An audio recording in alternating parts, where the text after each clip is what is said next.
so I appreciate being able to do this. We were able to adopt because people helped us, and now this is my way of giving back. I like to think of it as a ripple effect, and that's what you will do. If those of you that are here, maybe some of you are just investigating, maybe some of you are already in your adoption journey, and when you bring your child or children home, that's what you will do. It will become a ripple effect. And I am here just to encourage you, to tell you, yes, the journey can be long. Yes, the amount of money that you're going to need probably seems insurmountable, but over and over I have seen families be able to bring children home. So I'm here to encourage you and to teach you what I've learned, and I'm actually just a gatherer of information to share with you what other people are doing to raise funds and what's working and how to write grants. All right, so now we're ready to get into the meat of our seminar today, and I want to talk just briefly about the fees. And you have Sherry here, so this will be an excellent time if you have a question to ask Sherry. But as you begin enlisting friends and family to support your adoption journey, they are going to ask you about the fees. You've probably already wondered, why is it so high? People will ask you very insensitive questions such as, nobody wants these kids, why does it cost so much? You need to be able to answer that. Oh, how I wish the fees weren't so high. But let's talk about that for a minute. I want you to remember it's a very complicated legal process. This part is not in your notes quite yet. You're going to be using the services of many, many people. People from the United States, if you're adopting internationally, people from other countries. You're going to be dealing with county offices, state offices, national offices. Remember, if you are going to another country, every piece of paper you send must be translated. It must be translated correctly. Lydia can tell you that the Ukraine is extremely picky, and if the documents are not written exactly as they like, it will be returned. Now, Lydia has done it for so many years, and she has adopted children herself. She's an expert at that, so if you follow what she says, she'll get you through the process. But you need to make sure you're working with people that know the process so that your end result will be getting your child or your children home. All of these people are going to spend a lot of time preparing your documents so that they're done correctly, and they deserve to be compensated for. If you start comparing cost of agencies, if you get on the internet and do some investigating, if you find one agency that's considerably lower than another, I'm here to tell you there's a reason why. You need to make sure that you're comparing apples to apples. Quite often they may not include the home study fees to get you started. They may not include traveling fees. A couple of our countries, when you receive a referral, you put your child into foster care, which I personally believe is an amazing, wonderful advantage to you, and I can talk to you about that when we're finished if you would like. I wish my children in Vietnam had had a foster family. Maybe they would have had their teeth brushed before age 4.5.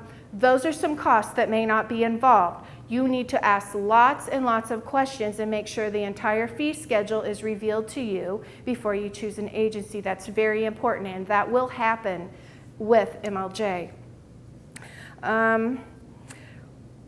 As you work through that issue, other people will be asking you that, so I would recommend that you think through that yourself and have an answer for them as to why it is so costly. And I quite often might say something like, you know, this is a child we're talking about. This is a precious soul, and many people don't think a thing about going out and spending thousands of dollars buying a brand new vehicle. In fact, one spouse may do it without even asking the other spouse, what do you think about a new vehicle?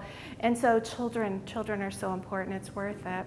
And I would also like to share with you that I've been able to go to the Congo twice, and when the foster mom hands the baby to me, they cry. They love those children. One foster mom had nicknames for the baby. She wanted to make sure I knew the nicknames, and I knew how he liked to be held, and I knew how he liked to be cuddled.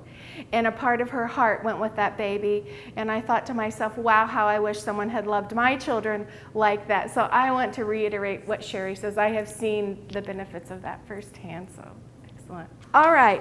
We're going to talk about evaluating your finances. We're going to talk about fundraising. We're going to talk about grant writing. We're going to talk about loans and the tax credit. That's kind of our goal right here. So let's start with your finances. Once you have filled out your budget, you may be pleasantly surprised that you do have a little bit of money to start your adoption. So the first thing you need to know is exactly how much is this adoption going to cost you, and again, go with the high range. Number two, how much do you have to get started?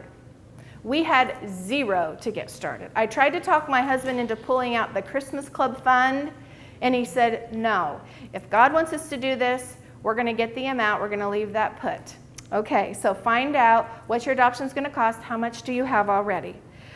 Assess your current finances. Every family lives differently, but where can you start sacrificially saving? And I think that's very important, because when you ask friends and family to join you and you start applying to foundations for grants, they want to know, what have you done already? Nothing is too small. Start making a list of what you do. Some people may say, we're going to drop cable and go with Netflix. Write that down. Keep track of that. Put that money in your adoption savings account. Other people might say, we only have Netflix. We're dropping Netflix till this adoption is complete. Again, every family is different. You may say, we're only eating out once a month, or we're only eating out once a week. Where can you cut down? The other thing that I think is exciting, those of you that have children in your home, if you have a family powwow, you will be shocked at what some of your children are willing to give up, and it will be an encouragement to you. And let them do that, because that gives them ownership, and they will have a vital part in getting their new brother or sister home. Another point that I throw out here is to get out of credit card debt. The reason I throw this out to you is I go to orphan conferences, adoption conferences. I go to the Orphan Summit every year with the Christian Alliance for Orphans. All of the people that I talk about that you have listed in your brochures, I try to talk to the people that are choosing grants for these foundations. I tell them what I do, and I say, what can I share with our clients? I'm going to give you just one story. I could give you many, but I'm only going to give you one just to show you how exciting this is to me. About 3 years ago, I was hurriedly eating breakfast in the hotel. I needed to get on the shuttle bus to get to the conference I was going to, and Lydia Tarr and I were there together. We sat down at just a random table, and we start talking to the lady there, and she says, well, where are you from? And Lydia says, we work for a small adoption agency in Indianapolis. I'm sure you haven't heard of us. The lady says, I know about most adoption agencies. Give me a try. Lydia says, well, we work for MLJ Adoptions out of Indianapolis, Indiana. She said, well, my name's Kathy. I'm the first person to read all the grant applications for Stephen Curtis Chapman's Show Hope. And at that time, I had just started doing these seminars, and my eyes got that big, and I said, oh, Kathy, here's what I do. I work with clients. Can I meet with you? So she met with me early the next morning, and we have become friends, and she's been an immense help in sharing with me kind of how their process works, and it's very similar to the process that other foundations are going through. And so what I'm telling you isn't something that I'm just guessing or made up. It's actually, the information has come from people who are choosing applications, families from the grant application. So when I say get out of credit card debt, I've been told that over and over again. When you go to apply for grants, student loans typically will not be a negative against you. If you've incurred medical debt, perhaps from any kind of medical event in your life or infertility, that does not count as a negative. However, just ongoing credit card debt that will be a negative when you go to apply. And the reason I tell you this early in the information is you may want to do what one of my friends did. She had one credit card that was out of control, and it was her goal by the end of the adoption to have that under control. So what she and her husband did, they made a financial plan. When they would apply for grants, they said, here's our credit card, here's our plan, and you know they had it paid off by the time the adoption came. So that's a positive for you. And so I tell you that up front, because if you would have that instance in your home, you could work on it now, and then you're ready to apply for grants when you get to to that part in your adoption journey. There are also a few foundations that give you some extra points if you've been through some financial planning, maybe something at your church or in your community. So that's something to also consider, and maybe start making a list. What are some financial programs you've been through or books you have read that you could put in your grant application? All right, so that's about evaluating your finances. So I'm going to tell you just briefly how we started raising funds and how many other families began. And again, your journey may look different. You may choose to do it a different way. There's no right way to fund your adoption journey. I'm just telling you some of the beginning steps that many people do. So they begin by sacrificing themselves, altering their lifestyles. The first thing you might want to do is, what is it at your home that you can sell? Now, some people, it's absolutely wonderful if they have an extra vehicle or a lake home. I've heard that before. I'm selling my boat. The largest item we had to sell was an old rusty Jeep in our barn for $500. My husband always said, when I have free time, I'm going to fix that thing up and take it to the dunes. Well, you know what, we decided getting these children home would be more important than that. So that was our most expensive thing. We sold some antique furniture we had.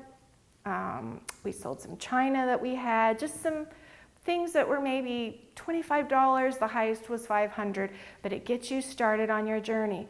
Once we did that, we had some friends give us some furniture that was worth quite a considerable amount of money. They said, if you want to sell our furniture, you may have it for your adoption. So quite often, one event that you will do will lead you into other areas.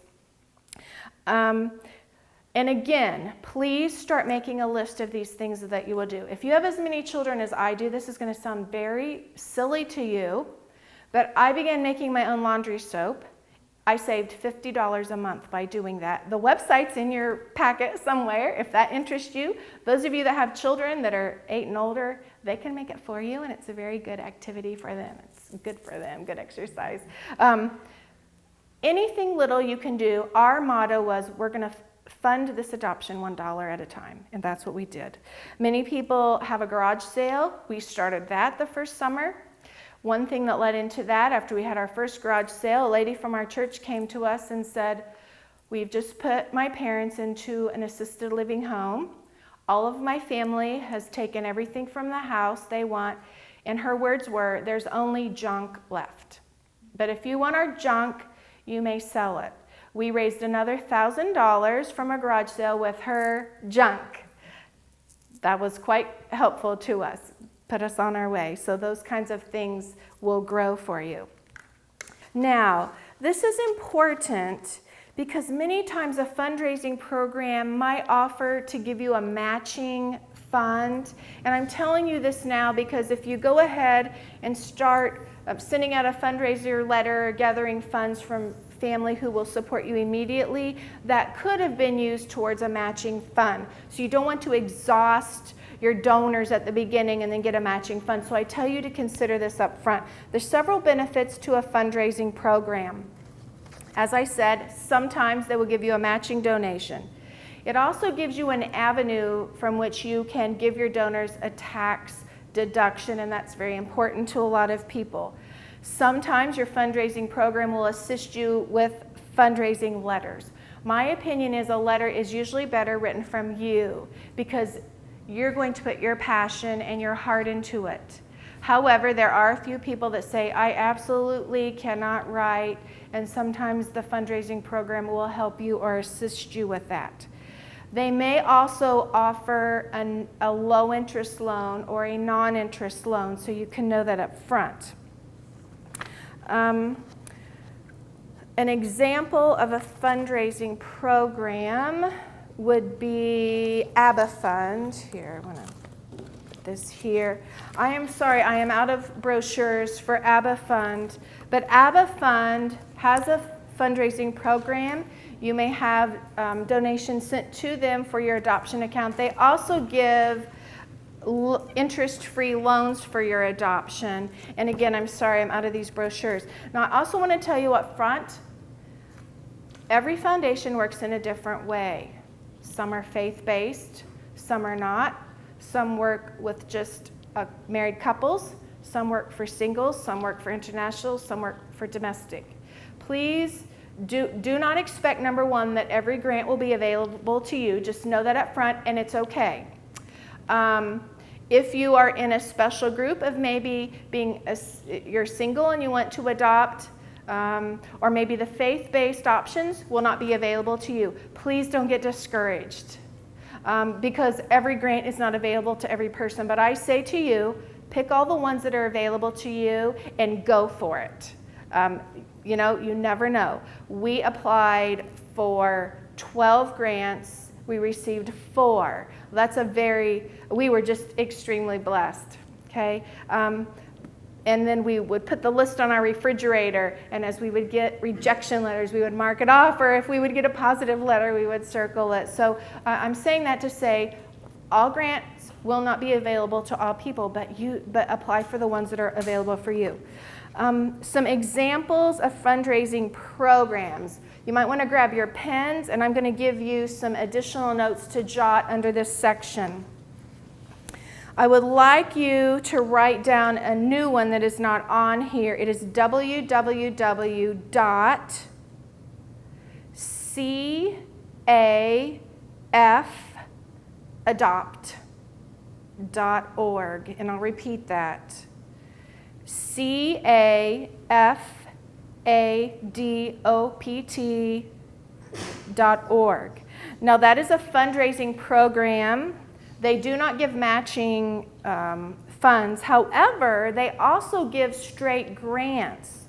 So they might allow you to have donations sent to their organization, and they also may just offer you a grant, which is money free to use for your adoption that doesn't have to be paid back.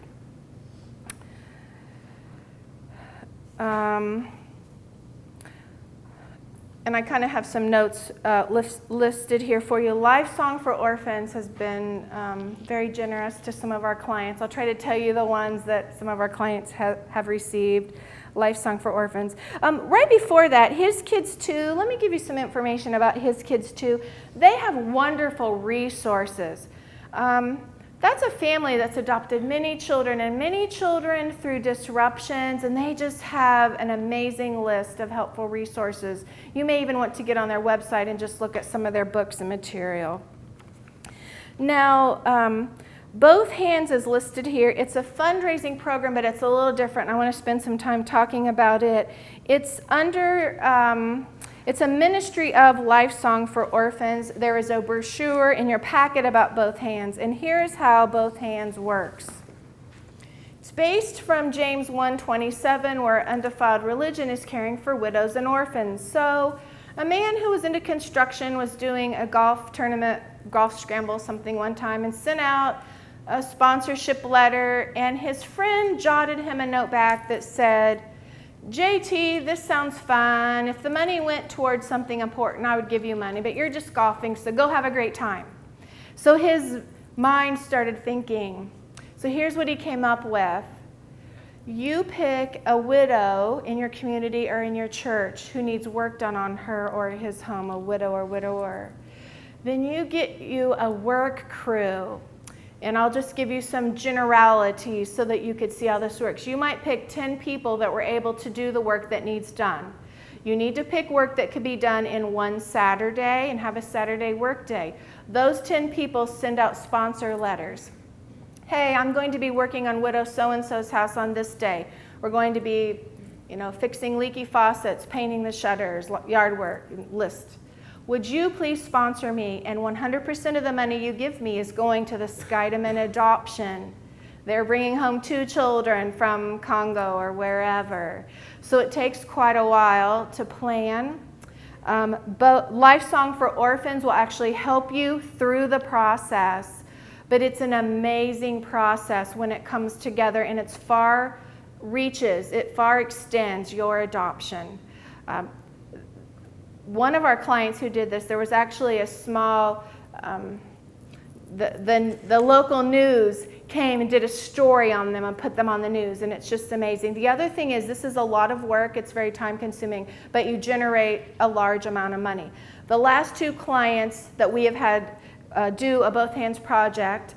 Now the numbers could have changed since I heard about them, but one raised $7,000, the other one raised $15,000. So that's a large chunk towards your adoption. Should you choose to do a both hands, I have a family, one of our clients that have been through the process. She has given me permission to give you her name. She says, have them call us. They learned some things along the way, some tips. They can kind of help guide you through the process. They're right here from Indianapolis.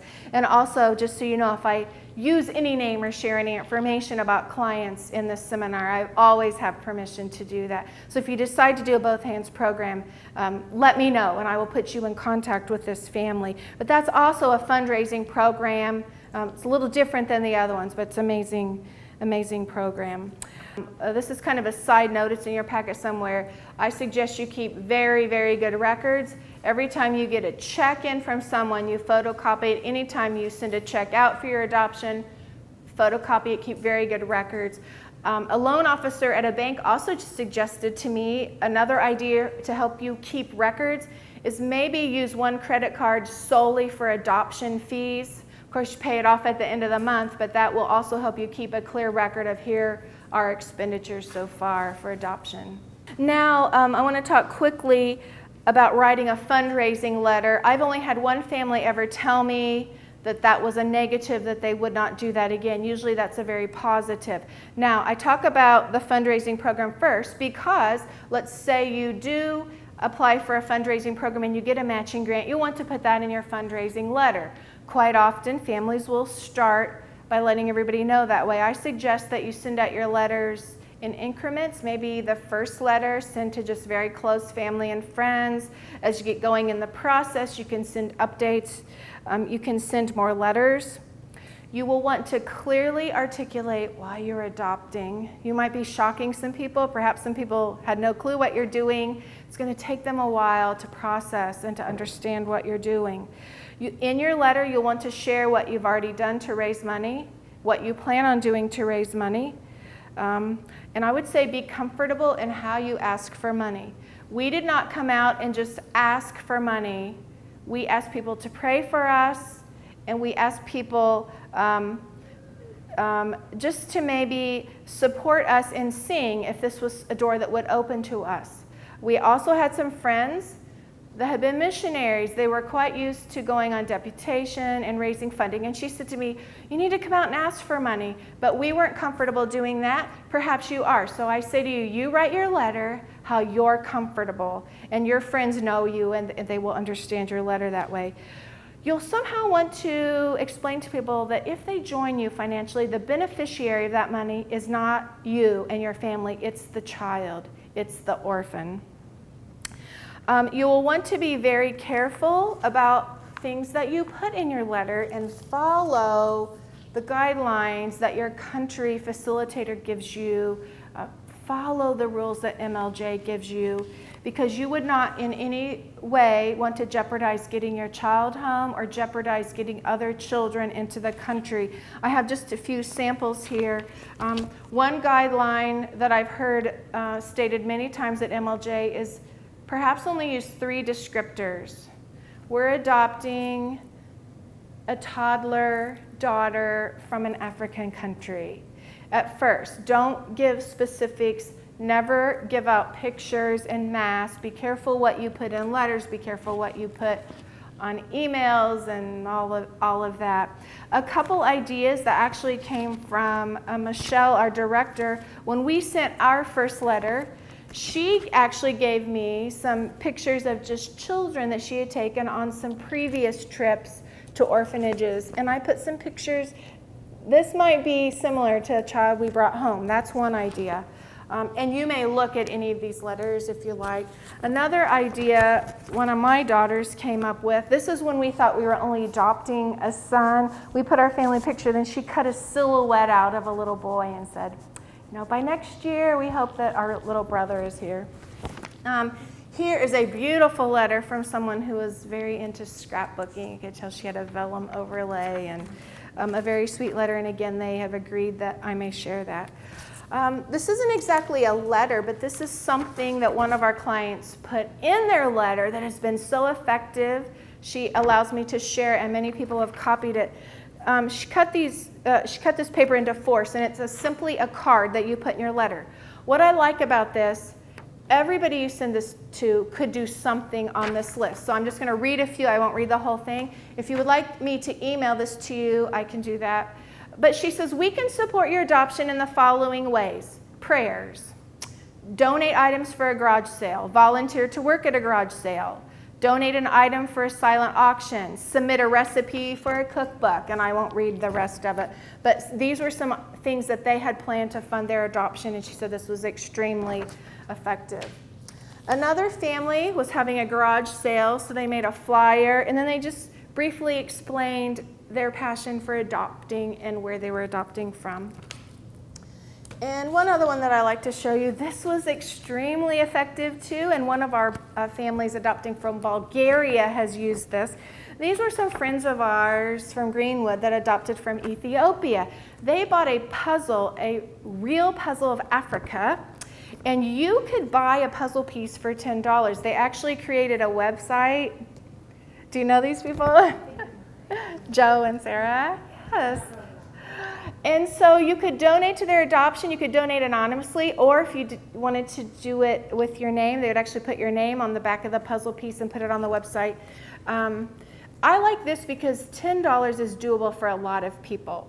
It might be hard for them to give you $25 or $50 or $100, but a lot of people can give you $10, and in that way they're supporting your adoption. Then when they were finished, they actually put the puzzle together, framed it, and it's hanging in their room, in their living room. My friend Sarah typed out some websites that she used. You could use this idea and create your own. I also have this on the computer at home. I can send it to you if you're interested in that. Just let me know. That's another fundraising idea. All right, so that's about the fundraising letter, and I just need to stress again, be careful the information you put on your letter. And if you have any question at all, should I put this on Facebook? Should I put this in a letter? You call your country coordinator and ask them. It's better to be safe. Now, you might have employee benefits. It's wonderful if you do. If you don't know, you need to ask your employer.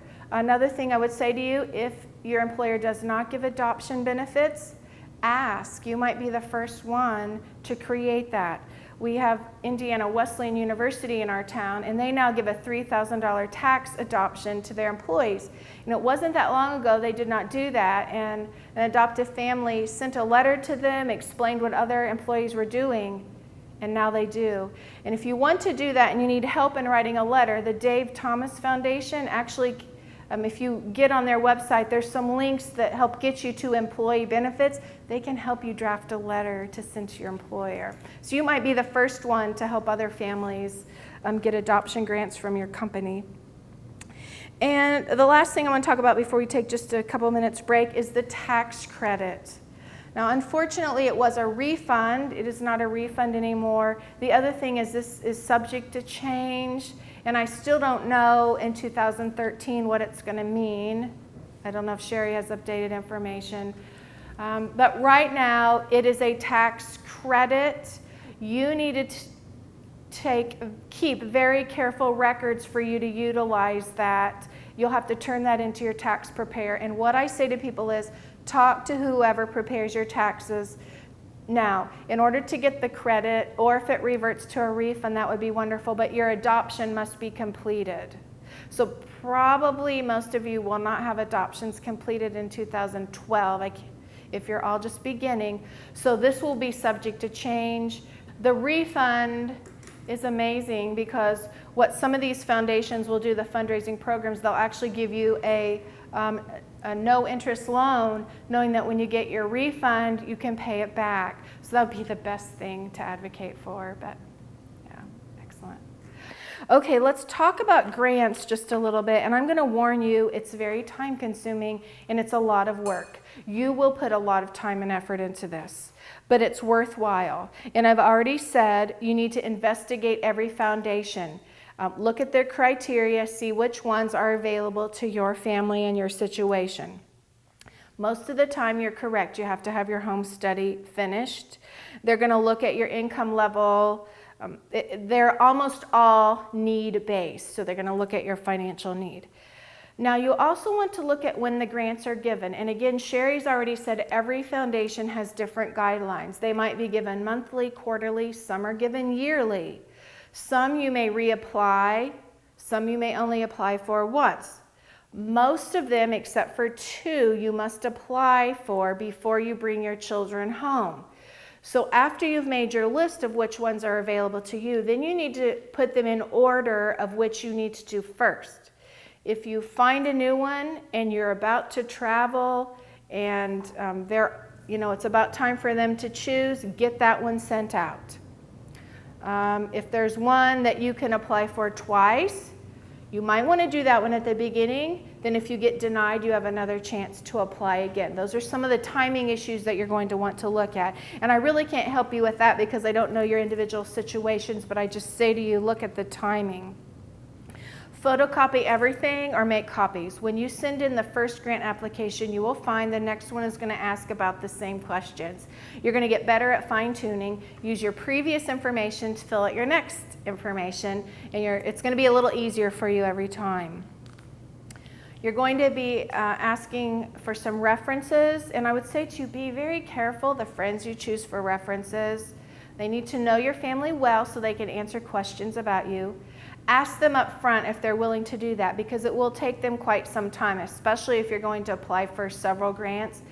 And I would also say make sure you pick friends that share your passion for adopting. You want to make sure they understand why you're doing this. We learned after the fact that one of the families we chose, even though they knew us well, they really weren't pro-adoption like we thought. Worked out fine. We ended up with our money to bring our children home, so I don't know how much that affected it, but I would say to you, just choose carefully and make sure it's someone who shares your heartbeat for orphans. And before we go over the list, one other thing is if you just type in Google adoption grants, you will get everything under the sun. Do not be scammed. You will literally find a page that says President Obama wants to fund your adoption. It doesn't matter what president we have. I'm sure it's going to be up there. They are scams. The president wants to fund your new business or whatever. I've been on those websites because I'm always investigating. So please stick with reputable foundations.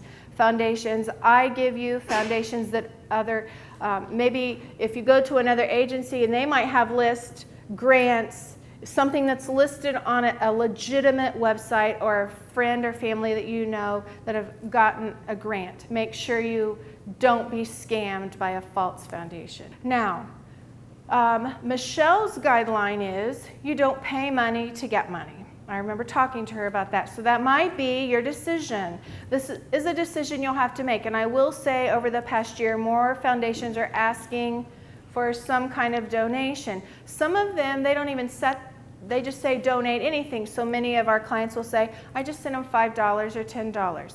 My husband and I came up with a rule. We were willing to pay up to $25 if we received a tax donation back from them because we knew if they didn't choose us, our $25 would go to your adoption, whoever they chose.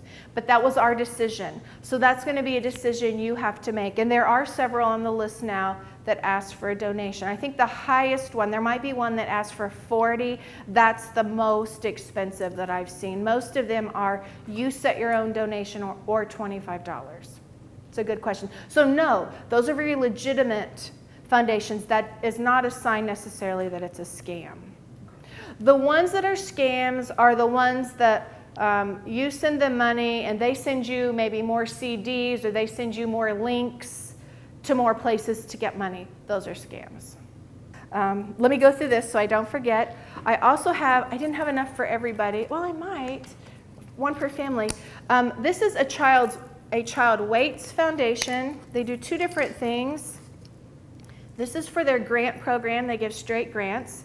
This is for low interest or no interest loans, so you might want to take both.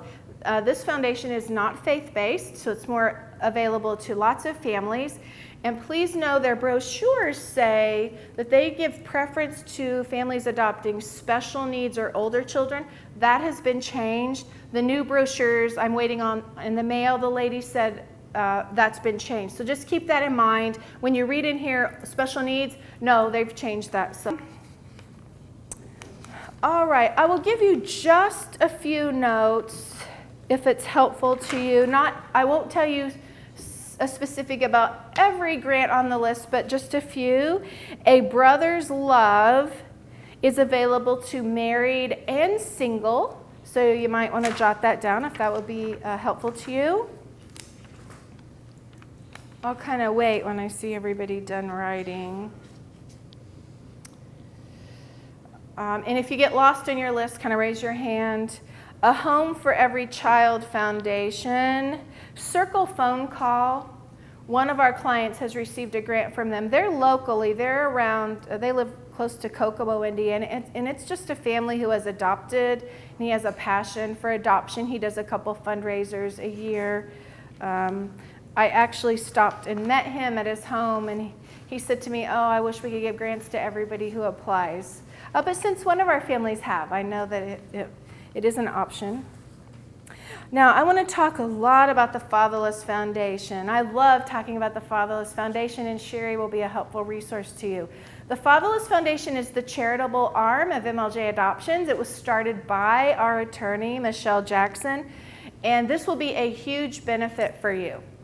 All right, number one, any adoptive family may apply for grants to the Fatherless Foundation, and we are one of the few foundations that you may apply before your home study is completed. If you're in the process and almost done, you may. You can also apply after your child comes home. And I'm going to tell you something they ask that will be helpful for you to know. When you apply, they will say, what are you willing to do in the future to help the Fatherless Foundation? And that's something that Show Hope wants. They want to know, how are you going to continue to be an advocate for orphans after your child comes home? Not necessarily that you will adopt again, but what are you willing to do? The Fatherless Foundation has a major fundraising event every year. So something simple you could do is just volunteer to work at it. Tell all your friends, sponsor a table, donate some items. They always have a silent auction. So they will want to know, what are you willing to do? One of our families actually one year did a separate fundraiser. She sold some greeting cards. I'll show them to you. It was a great fundraiser. Then she donated that money to the Fatherless Foundation. So the Fatherless Foundation will want to know, what can you do to help so that more families are reached? It's a wonderful, wonderful foundation. All right. From HIV to Home, unfortunately, they have closed. So put an X there. And we won't go into that now, but more and more, I'm so excited about the medical advances with our children with HIV, and more they're being adopted and living very full lives, and I'm excited about that. God's Grace Adoption Ministries, that's the one I was telling you about. They were kind of sticky about obtaining your money. You must make less than $60,000 a year. So if you make over that, just cross that out. You won't want to waste your time with that one. The Gift of Adoption Fund, they have very open guidelines. They're open to most adoptees, just to let you know that.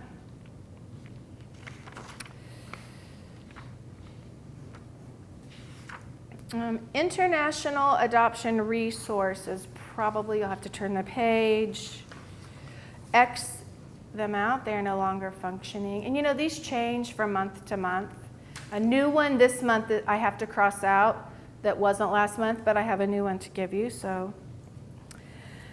Kyle Reagan Foundation, I believe one of our clients have received a grant from them in the past year. By the way, I try to monitor that, and last year, in one 9-month period, our clients received in total over $113,000 in grants.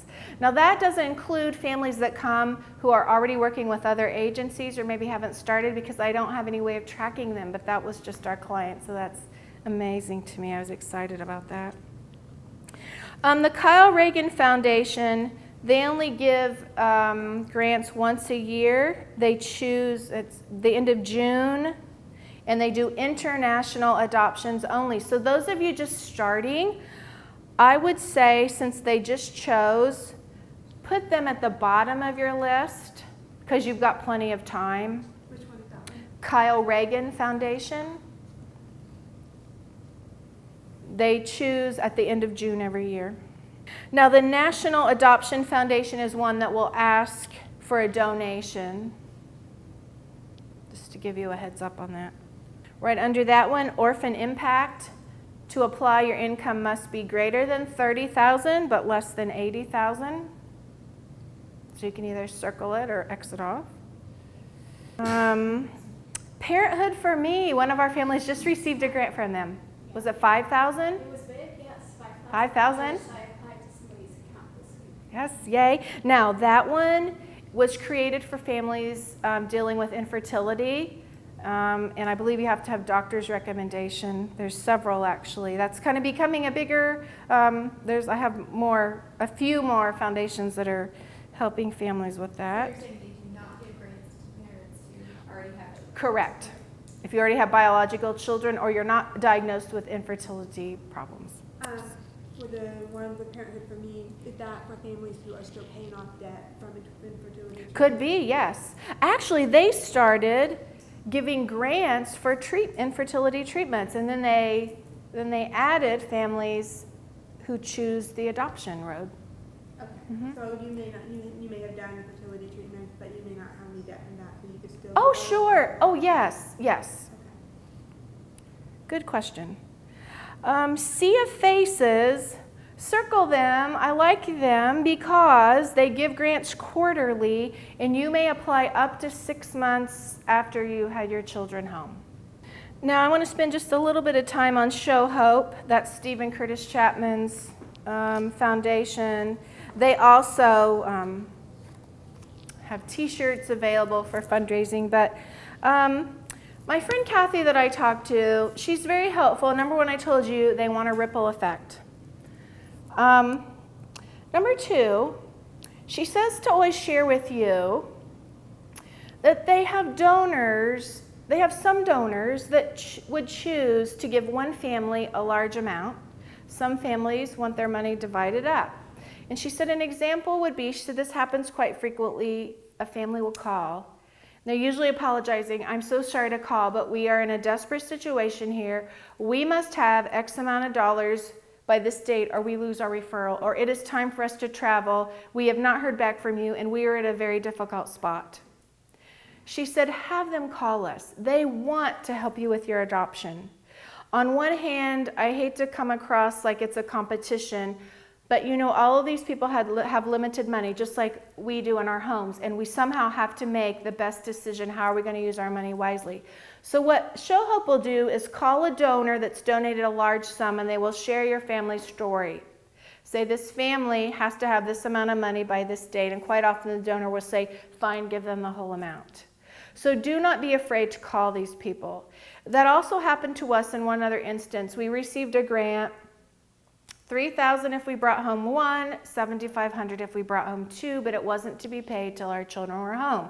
And we were in that very difficult spot. So I called the gentleman and I said, I hate to ask, is there any way we can have our money up front? And he said to me, we have never done that. But if you will send me a letter, have your attorney send me a letter, and I want to see what you've paid and what you have yet to pay, I will take it to our board and I will at least ask. And you know, they did it for us. We were so excited. They actually sent it directly to the agency. So don't be afraid to ask. Show Hope's giving you permission to do that. Something else I want to discuss with you. You will definitely deal with it with Show Hope and some others. Some foundations require that you be working through an agency that's 501c3, nonprofit. Now, MLJ by itself is not nonprofit. However, because we work with the Fatherless Foundation in tandem, when you're filling out an application, if it says you must be working with a 501c3, when they ask for the name of your agency, you must put MLJ Adoptions and the Fatherless Foundation. Now, Show Hope has a letter on file that I've already sent to them showing how we work together and that the Fatherless Foundation is 501c3. But quite often they will ask for a letter from your agency. They do that all the time here. All right. Now, regarding another resource for you that I'm going to share with you, it's a website called Resources for Adoption. It's at the bottom of your grant list. I'm just going to share this with you because in the future you may want to utilize it. This lady's from Texas, and actually she's just an adoptive mom like me, but instead of giving seminars, she puts all of her information on the website. It used to be available for a donation. Now you actually pay, it's either $20 or $25. But I want to share with you the resource. It's excellent if you choose to use it. Right now you don't need to because I keep up on her website, and everything she has right now you have in your packet, so it really isn't necessary, but in the future you might. But what you would do, her name is Sherry, and if you get on her website and you pay the fee, you get a list of grants, and you may certainly look at this. This is an old version. I am not allowed to print it off and pass it out or share it, and so I will not do that. But this is an old version that will kind of give you an idea of what her website is and how it would be helpful to you. But it has the grants. It tells whether they're agency specific, whether it's state specific, if there's guidelines, is there religious criteria, marital status, and application fees, that kind of thing. So it's grants, and then at the end, there are loan information, places that give no interest loans or low interest loans. So that is Resources for Adoption. The other reason I throw that out to you, she also has a service available to you for a fee. If you absolutely do not want to fill out grant applications, she will interview you on the phone and do the applications for you. Now again, I would say you will do that best, because you know your passion best. You know why you're doing this the best. But if you absolutely can't, she will do that for you. That's an option for you. Oh, also, I missed one. Right before that, 1, 2, 3. Fourth foundation from the bottom of that list is the Mark Coy Foundation. They are out of funding for this year, but I would, as soon as 2013 hits, I would contact them and ask if they're functioning again, because in the past they have been quite generous to our families. And the last thing, I would like to briefly go over some fundraising ideas that have worked.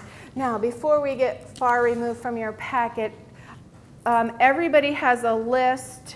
Yours looks a little different. Updates to the financial guide.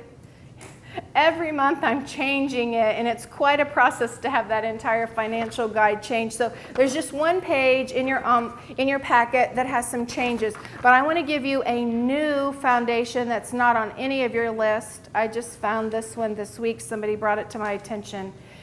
They give grants from $1,000 to $3,000. And here it is.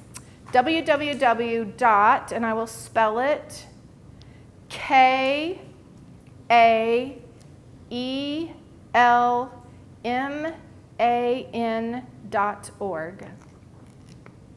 KAELMAN.org.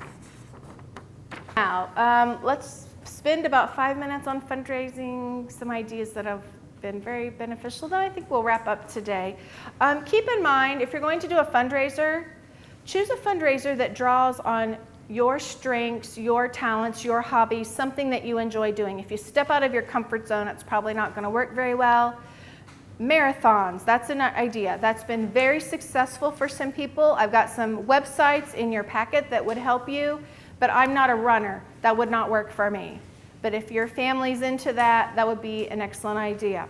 Another idea is, if you're going to do several fundraising activities, do you have a friend that's very charismatic, that loves parties and loves planning, that loves organizing, and they'll be your fundraiser coordinator? It's much easier to ask for money on behalf of someone else than it is yourself. So if you have a friend that will help you do that, I say get a coordinator. The other thing, when you're planning events, take into consideration the community calendar, your church calendar, whoever you're targeting.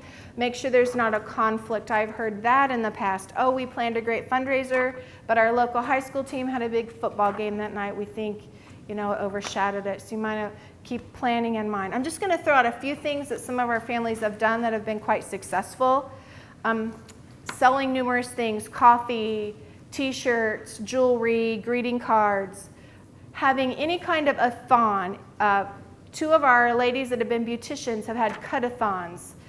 You advertise and say, donate anything to my adoption today, and she cuts hair all day. Get some of her friends to cut hair. Whatever you like to do. Scrapbooking, you can have a scrapbook-a-thon, whatever it is you like to do.